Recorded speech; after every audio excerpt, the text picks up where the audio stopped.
Alright, as promised, I'm delivering to you guys part 2 of 21 fragrances I couldn't live without.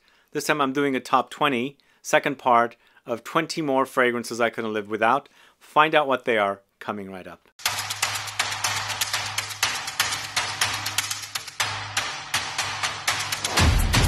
Thanks so much for tuning in. This is Sebastian. Yes, this is part 2 of more fragrances I can't live without. You guys asked for a part 2, so I am delivering a part 2 to you guys today. 20 more fragrances that are most amazing. Some of my favorite fragrances in my collection that I can't live without. There are some new ones here, but the usual suspects are for sure here. And again, this is the last part of the 2-part series of fragrances I couldn't live without. Let's go ahead and get started, but before we do, why don't you put down some of the fragrances you can't live without so I can find out. And throughout the video, when you're watching, let me know if any of the fragrances I'm talking about today are fragrances that you can't live without. Starting off the list, we have one Creed, yes, the one and only Creed. It's Royal Oud, this one right here from Creed. You know, I really enjoy the way this fragrance smells. It's actually quite unique for the way it smells. And it transports me to this really amazing place. The fragrance features notes of cedar, pink pepper, sandalwood, musk, Angelica, Galbanum, lemon, and oud. The oud actually in this is very minute amounts. It's more woods than oud, but to me it's like walking through a cedar forest.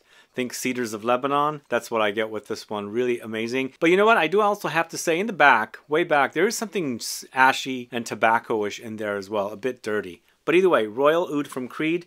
One of my favorite fragrances. One of the best from Creed. Moving on to the house of Marly, Parfums of Marly. Herod still remains my favorite fragrance. Even after the launch of Altair. I feel like it's pretty original. It is my very first Marly fragrance that I've ever purchased, and to this day I absolutely love it. Sadly, it's created by the perfumer Olivier Pechot, who passed away recently. If you haven't caught my video of fragrances created by Olivier Pechot, this was featured in that video, go catch that. But this is really one of the best tobacco fragrances. It's a vanillic tobacco, kind of the idea of Tobacco Vanille from Tom Ford, but totally different.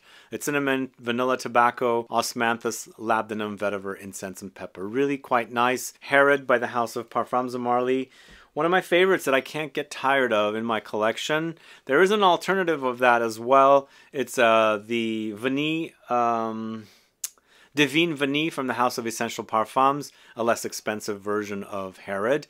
Moving on to the house of Tower Perfumes. It's a COUER de Desert, this one right here. So it's an extrait version of L'air du Desert Marocain.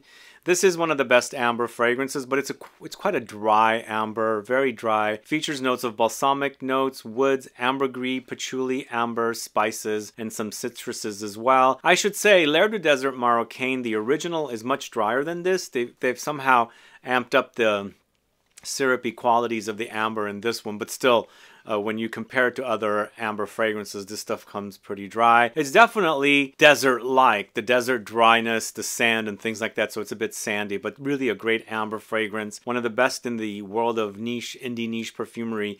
This is L'air du Desert well, actually, it's a COUER de Desert from Tower Perfumes. Still can't get tired of that one. Moving on to the house of MDCI. Parfums MDCI, one of my favorite fragrances from this house, and the only fragrance I own from this house because this is definitely top notch. This is CHYPRE Palatin, this one right here. Absolutely love this one. It's a balsamic CHYPRE fragrance, I would say. It's considered a CHYPRE, it's CHYPRE Palatin, but to me it's more like an amber, balsamic amber. It features notes of Tolu balsam, Labdanum, Oakmoss, Castoreum. There's definitely the idea of musk in here. There's definitely muskiness. Kind of like the musk in Musk Ravageur before it became more gourmand. Definitely has that kind of like cat-like purr quality here with this one. Fuzzy, warm, spicy, musky, and very balsamic. So one of the best from this house, it's CHYPRE Palatin from MDCI, Parfums MDCI. Here's a newish one for you guys to try and find. This is XERJOFF's 400. This one right here from the Join the Club collection. It's another tobacco fragrance, but this time completely different than the Naxos. That's very, very popular. Probably Naxos is probably the most popular fragrance from the house of XERJOFF. They don't publish notes for these fragrances in the Join the Club collection, but this is what I've figured out. It's got like honeyed qualities, white tobacco, vanilla, orange blossom, bitter orange, Ylang-Ylang, mandarin orange, cedar, and vetiver. Really wonderful offering, totally different than Naxos, but still kind of tobacco-ish. More like maybe tobacco blossom-ish, tobacco flower that's in here. Not very ashy, but really warm and spicy and ambery. So XERJOFF 400, really a wonderful fragrance I can't live without. It smells so, so good. And XERJOFF has a lot of great fragrances, and it was a little difficult to find something to put in this list, but I finally did. That is amazing. We're going to focus on a few floral fragrances here. Going to the house of Wilhelm Parfumerie. It's a Lilac a Day. This one right here, one of the best lilac fragrances. If you guys haven't heard already, because I mentioned it in videos, I'm obsessed with the smell of lilacs. I think they're some of the most amazing spring smells. Anytime I see lilacs, I buy them because they're really gorgeous and the smell is amazing. Here with the Lilac a Day, they've actually really done a great job with the lilac fragrance. It's freesia, jasmine, galbanum, black amber, and lilacs. Just a really, really spring in a bottle, an overdose of the smell of lilac. It's amazing. So a Lilac a Day, really awesome here at number 6. This is not a rank list, this is just a list. Next up, going to the house of Paris Monte Carlo. It's another floral. This is Rose de Taif Extrait-Taif concentration. One of the best rose fragrances in the world of perfumery, I think. It's a combination of Taif rose, damask rose, more rose, and geranium, some lemony touches. It's a bit on the tart side, but it's super jammy, kind of like jelly. The consistency, the texture of this fragrance wears thick and syrupy. Just an overdose of rose. It's really, really great. And it's the kind of rose you can wear in the heat. I think it comes alive, just warms up and opens up. Either way, wonderful offering. This is Rose de Taif Extrait from the house of Paris Monte Carlo. If you haven't tried that one, do. I think that's one of the best from that house. Moving on, did you hear the clicking? Going to the house of MONTE. You know, I've kind of gotten or retired my Intense Cafe. I have kind of moved on to Ristretto Intense Cafe. It's everything you have in Intense Cafe, but more of a coffee boost with Ristretto Intense Cafe. So this is a really great offering. If you like Intense Cafe, never tried Ristretto, and complained that there was no coffee in Intense Cafe, try Ristretto Intense Cafe. Really a delicious offering. It's Italian black coffee, Turkish rose water, vanilla, caramel, amber, white musk woods. Really, really wonderful. If just the right amount of coffee, the right amount of the milky latte consistency here, and that rose water thrown in to give you that rosiness, but along the way you've got this kind of vanillic, caramelly, ambery touches as well. So this is Ristretto Intense Cafe here at the 8th spot. Again, unranked list. Moving on to the house of Violet, Maison Violet. This is En Air d'Apogée. This fragrance was featured in my Scent Club kit number 2. Those of you that got it, hopefully you got to enjoy this fragrance. It's a really wonderful honeyed tobacco fragrance. But this time they're using mimosa flower to give you that honeyed quality. But it's kind of a dirty, ashy tobacco, but not overly dirty. It also has hay, suede, cashmeran, iris, leather, ambroxan, sage, atlas cedar, and labdanum. It's super amazing. I love this fragrance. Really great creation by Nathalie Lorson. It's En Air d'Apogée from the house of Maison Violet. Then moving on to the house of Maison Crivelli. This is Iris Malikan, this one right here. Still to this day, my favorite Maison Crivelli fragrance. Really love the way this smells. Really great buttery, powdery iris fragrance with vanilla. There's leather here. And that really amazing galbanum note that cuts through this consistency of the orris butter, the vanilla, and the leather, and creates this like contrast within these notes that are mixed together. For sure it's buttery, but you've got that galbanum greenness flowing through the fragrance. Along the way, you also have mastic resin, amber, mimosa, cypress, and musks as well. Super amazing fragrance. It's Iris Malikan from the house of Maison Crivelli. Are you a fan of that one? Do let me know what you think about these fragrances so far that I can't live without. So it looks like we're going through the Maison set of fragrances. This next one is Maison Francis Kurkdjian's Baccarat Rouge 540 Extrait concentration. Yeah, I'm still including this one.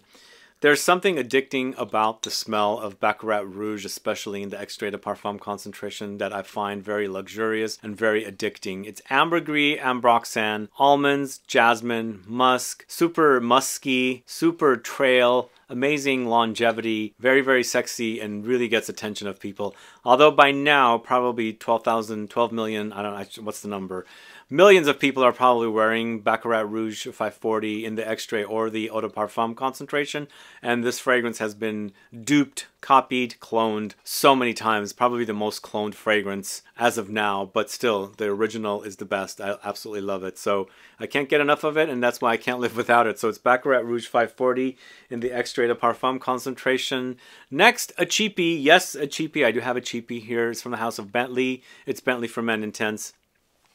What I absolutely love about this one, the start of the fragrance and the finish of the fragrance. The dry down is amazing. It does have good longevity for the fact that it's inexpensive when you get it from the discounters. But what I like about this one, it's ambery, smoky, leathery, a bit green, and definitely very, very boozy with incense, leather, benzoin, rum, black pepper, patchouli. And one of the best cheapies out there. I think it's to die for, delicious. And for sure, it kind of reminds me of Luban's Idole, maybe mixed in with a little bit of Olfactive Studios Chambre Noire. Really great fragrance. So it's Bentley for Men Intense. Really awesome, inexpensive budget fragrance. But moving on to the House of Oman Luxury. This is Royal Incense, this one right here. Yeah, I've got to put this one. In the part one, there was Vanagloria from the House of Laboratorio Olfativo. Another incense fragrance mixed in with some sweet notes.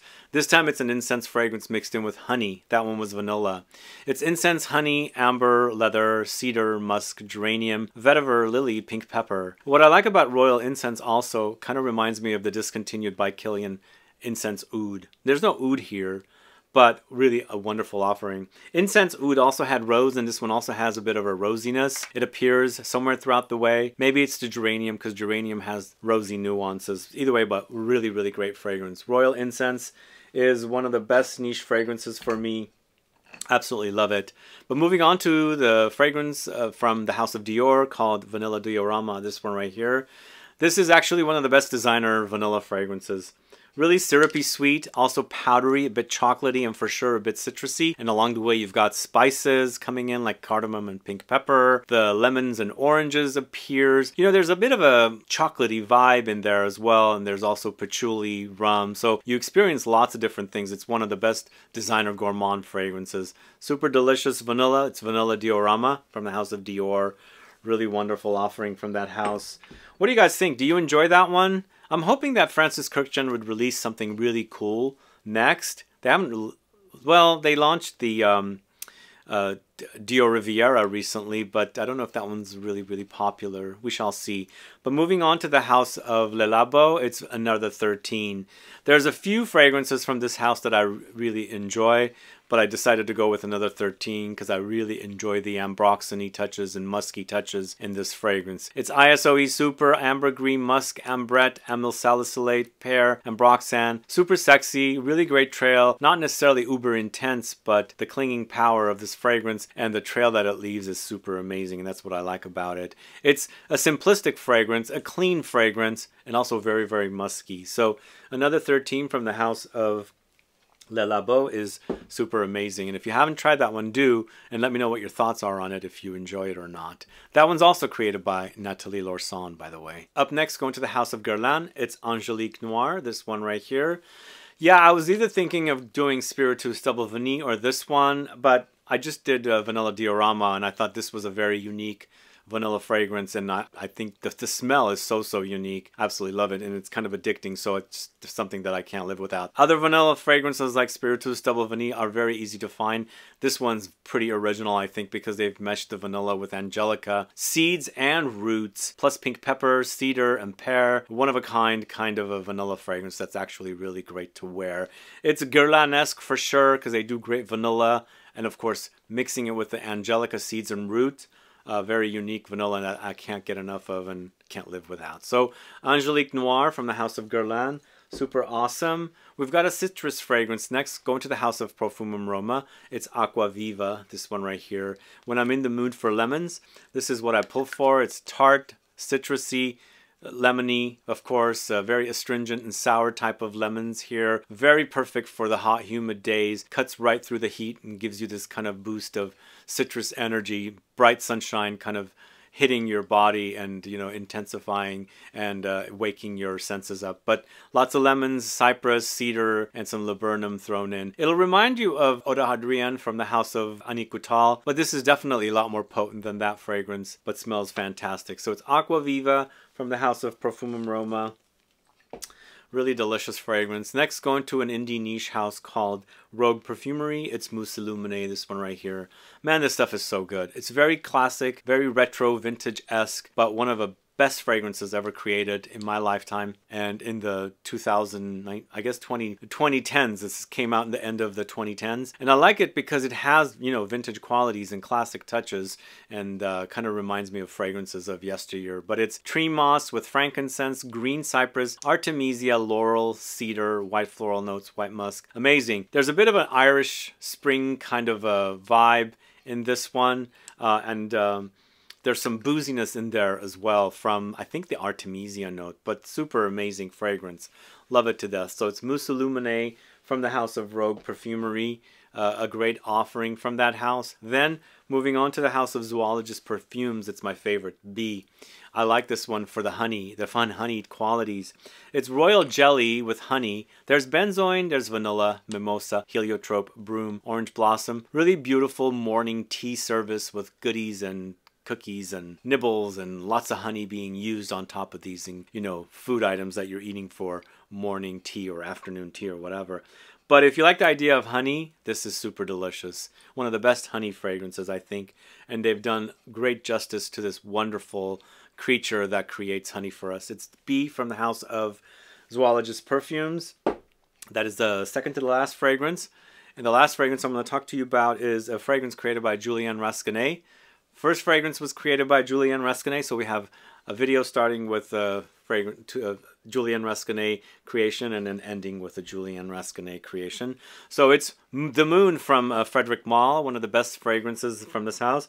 You know, I've really come to really enjoy this fragrance. Next to all of the Frederic Malle Desert Gems collection fragrances, this has become my favorite. It's just really great. Julienne Rasconet has done a great job with this one. It's raspberry, lychee, saffron, olibanum. So it's got this frankincense smokiness. There's also Turkish rose, oud, and leather. Everything is just the perfect amount, the perfect balance. The fruitiness is really perfect. The leathery touches is perfect. The spiciness from the saffron, the smokiness that's in here, the rose. There's just the right amount of rose. The oud, I mean, it's not an overdose of oud. Perfect balance, perfect fragrance. Really one of a kind, really great to wear, and definitely perfect to be featured here in my Fragrances I Can't Live Without video. It's The Moon from the house of Frederic Malle, and that wraps the list for you. So let me know your thoughts on these fragrances. Are you a fan of these fragrances? And again, as I said, if you have a list yourself, why don't you put it down so I can find out what it is. Put 2, 3, 4, 5, maybe 10. I'd like to find out what fragrances you guys can't live without. But either way, guys, thanks so much for watching today's video. And again, if you have missed part 1, go catch it. It's on YouTube now. I've got it linked in the info box. You can go see that video. But either way, thanks so much for watching. Please like this video. Please share it. Follow me on Instagram and Facebook, and I'll be back with more videos very soon. Have a good one. Goodbye.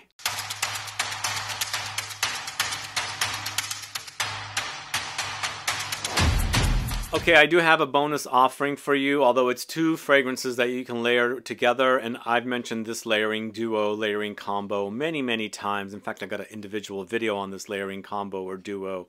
If you haven't watched it yet, please go catch it. But I'm talking about the House of Nishané with Hachivat and also 100 Silent Ways. So Hachivat is a bit kind of abrasive and very screechy, kind of woody, kind of like Oakmossy and Patchouli woods kind of a thing. So it's got this kind of creechy, sharp, cold vibe about it. So it needs some warmth. And with the 100 Silent Ways, it is vanillic, it's a bit floral, it has warm touches. So when you mix the two together, you get this very explosive layering duo. With the Hachivat, it's oak moss, grapefruit, you've got patchouli, the pineapple. So it's, as I said, cold and screechy and metallic, and the warmth of this one together, nuclear layering duo. It warms up the fragrance a bit, balances it out, and you add the vanilla, the sandalwood, the peach, and the gardenia together. The layering combo, amazing combo. If you haven't tried these two together, do. It's nuclear, and you're going to get a lot of heads turning with that one because the combination is great. Both fragrances are great on their own, but when you combine the two together, explosive. Anyway, thanks so much for watching today's video. Stay tuned for another video tomorrow. Bye-bye.